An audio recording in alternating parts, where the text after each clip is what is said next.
Now we're going to do the backing for the cushion, and I'm going to show you how to insert a zip into the backing.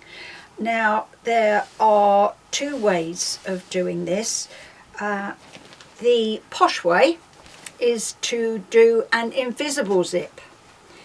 This means that there's no seams showing. For this you need an invisible zip, which is different to an ordinary zip, and you also need an invisible zip foot. So the instructions come with the foot, so if you want to do it this way, then it's a way to do it for the future. But I'm going to show you how to do it with an ordinary zipper foot and an ordinary zip, because that's what I've got at the moment. I'll put this down. Okay, so we're going to cut the backing out now, and I have chosen the same fabric as I've covered my cord in, and because it's a 16-inch cushion, we want to cut the backing 16 inches wide by 17 inches long. That's an inch longer than the width. All will be revealed in a moment. So the easiest way that I find to do this, because we've evened up all the edges on the top of our cushion, I lay it down on the backing fabric and I cut round it with my rotary cutter and my ruler, leaving just 1/8 of an inch showing, apart from the extra inch that we want at the top. So when that is cut out, cut it in half. Cut it in half and put right sides together. Line up the top, and then on your sewing machine you're going to do a straight seam 1/2 inch wide with a very big stitch, because that's going to be a tacking stitch, and it's going to make a 1/2 inch seam with a very big stitch, because we're going to pull it out afterwards, but this is holding that seam closed that's going to enclose the zip. So when you've done that seam with a large stitch on your sewing machine, press it open from the back, press the seam open so that it lays nice and flat, and then place your zip on top of it. So this is now the back of the fabric. We're placing the zip right side down. Now you can see that this is a black zip and I'm making a blue cushion, and B, it's far too long. Well, as I said before, I am using what I've got in my cupboard, and I have an 18-inch dress zip, black. You won't see the zip, so it really doesn't matter, and I'm going to show you how to shorten it now. So once you've pinned, I've pinned on one side, making sure that the zip is central over the seam.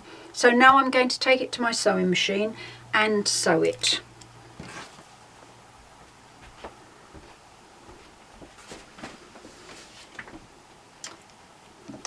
So here we go. So we're going to start at the fastening end, the zip fastening. I've got my zipper foot on. I've got the matching thread, and again I like to use my seam ripper to hold it in place.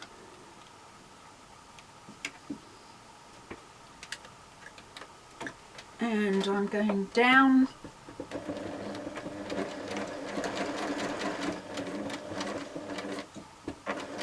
this side of the zip, keeping the zipper foot up tight.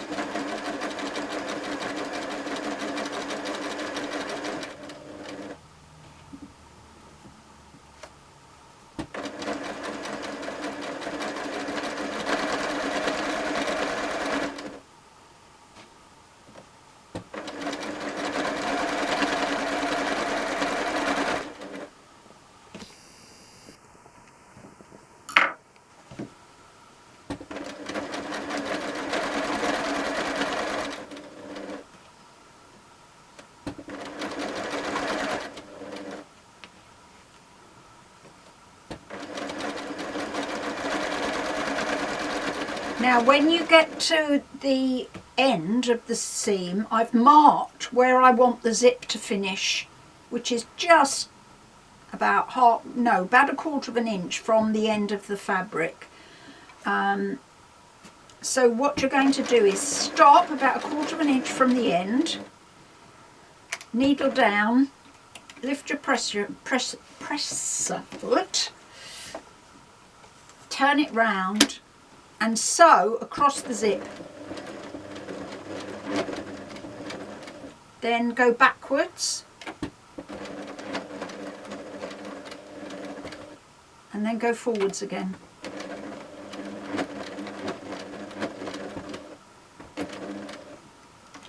And now we're going to go back down the other side.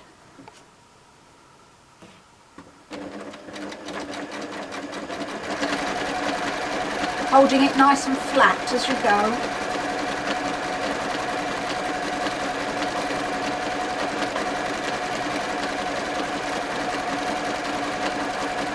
Now what you have to remember as you near the end is that you've got to undo part of the zip. You have to undo it for a couple of inches, otherwise it gets sewn in there and you won't be able to undo it. So just lift one side up, undo the zip,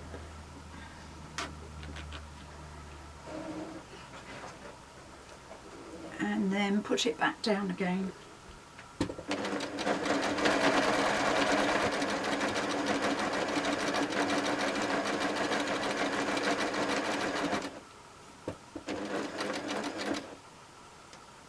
Now the same thing applies this end. Go past the end of the zip, lift the presser foot up, put it down again, backwards,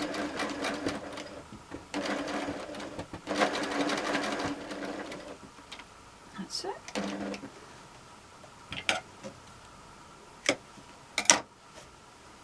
Okay, so now we're going to get the seam ripper and undo that seam.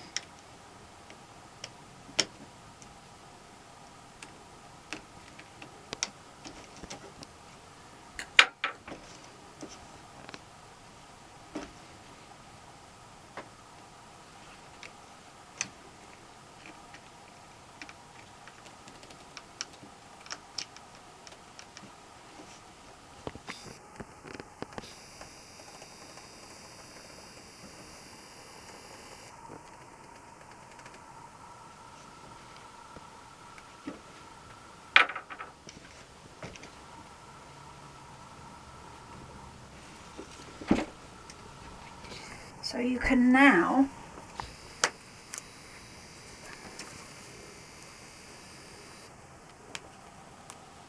I will pull all those little pieces out eventually. Don't use your best scissors for this next piece.